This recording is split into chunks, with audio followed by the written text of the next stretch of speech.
नमस्कार, गोरखपुर लाइव देख रहे हैं आप और इस समय हम हैं गोरखपुर के राजकीय बौद्ध संग्रहालय में। आप हमारे पीछे जो ये गार्डन देख पा रहे हैं, पार्क देख पा रहे हैं, ये एक नया लुक है इस संग्रहालय का, जो हम आपको आज दिखाने आए हैं। अगर आज से 4-5 साल पहले की बात करें तो यहाँ बड़े-बड़े गड्ढे थे और लगभग मुझसे दोगुनी हाइट के घास हुआ करते थे और इसे भूतहा खंडहर कहा जाता था। लेकिन अब जैसा कि आप देख पा रहे हैं, देखिए कितनी सुंदर यहाँ क्यारियाँ बनाई गई हैं फूलों की और जगह-जगह देखिए फ्लावर्स लगाए गए हैं। सामने एक जो है वो बुद्ध का एक छोटा-सा टेम्पल है।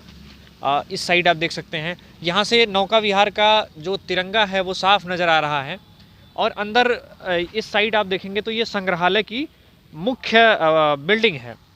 इसके अंदर गोरखपुर और उसके आसपास के इतिहास से जुड़ी तमाम चीज़ें रखी हुई हैं, जिसका आप यहाँ जिसके बारे में आप जानकारी ले सकते हैं, अपने गोरखपुर और उसके आसपास के इतिहास को समझ सकते हैं।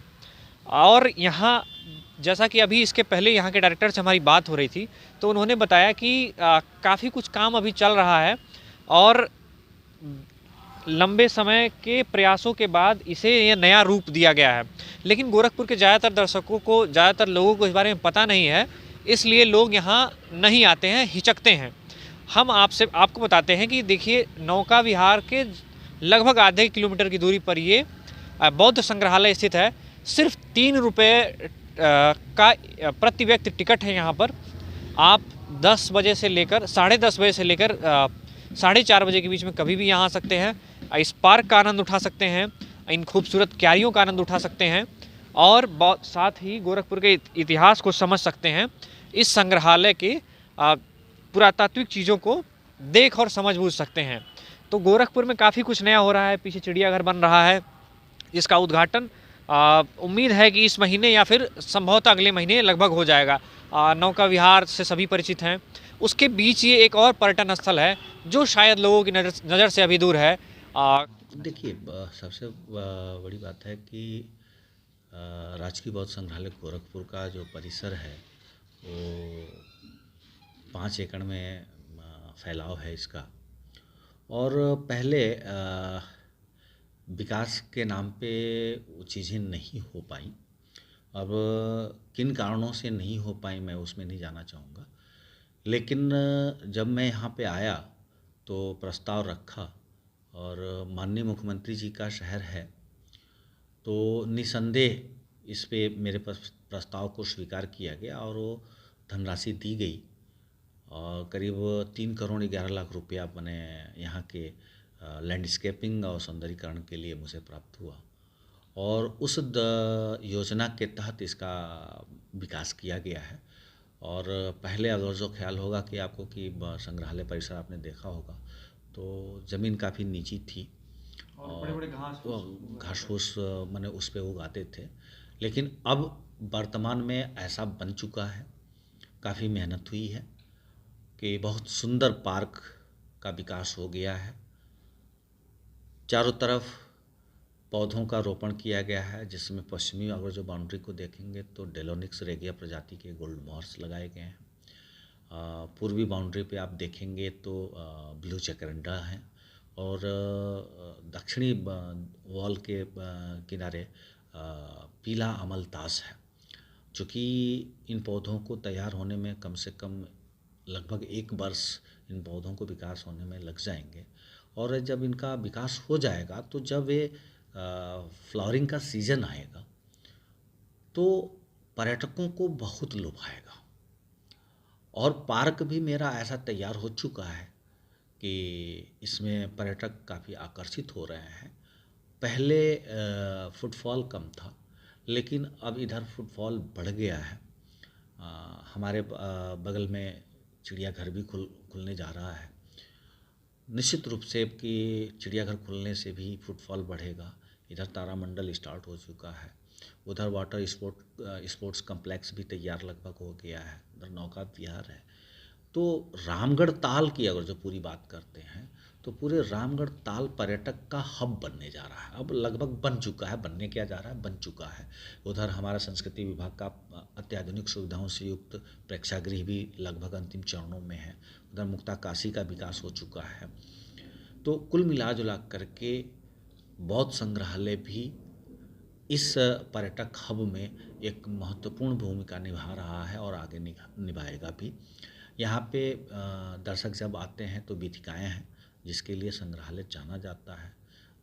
उसमें महापंडित राहुल संकृत्यान को समर्पित वीथिका है, पुरातत्व वीथिका है, फिर इसके बाद चित्रकला वीथिका है, फिर जैन गैलरी है, और हमारे पास अभी एक बाल वीथिका बच्चों के लिए विशेष करके उसका कार्य भी अंतिम चरणों में है।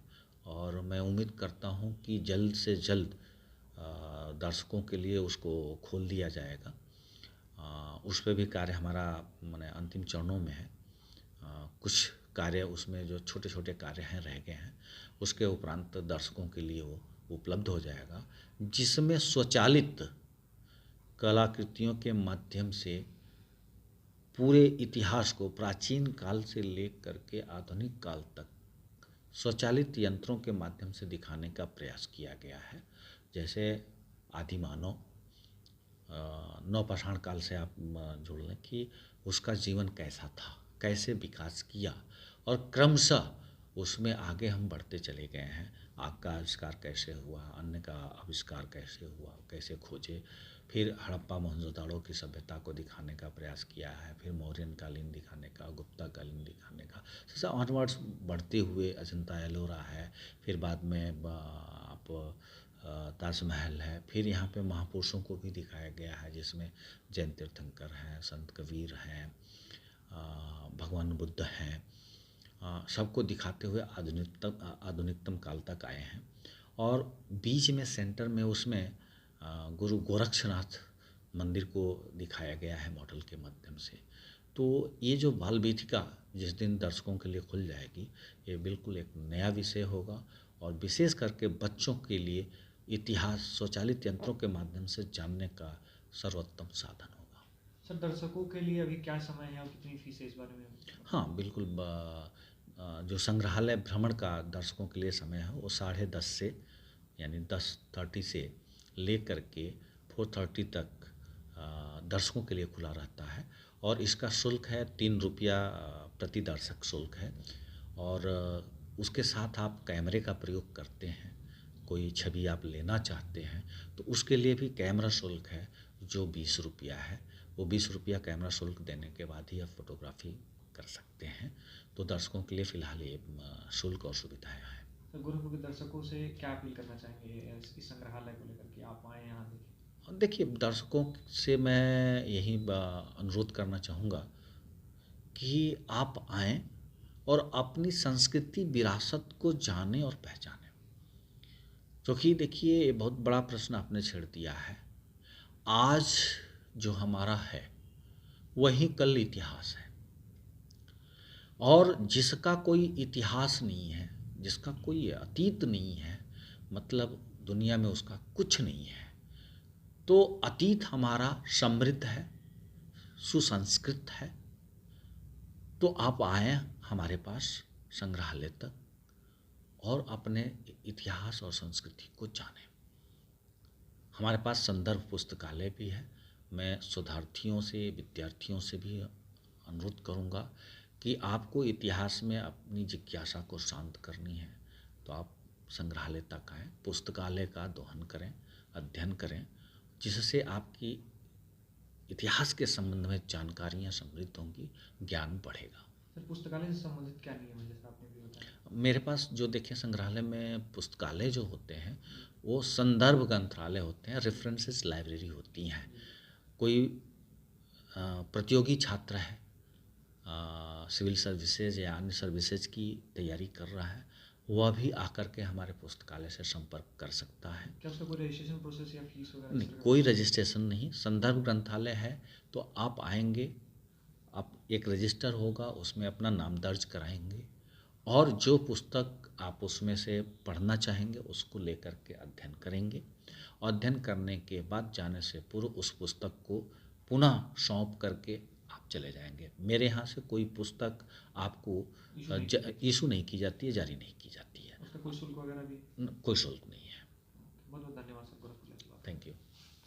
गोरखपुर लाइव ऐसे ही चीज़ों को, गोरखपुर से जुड़ी तमाम चीज़ों और तमाम जानकारियों के आपके बीच लाता रहता है, आगे भी लाता रहेगा।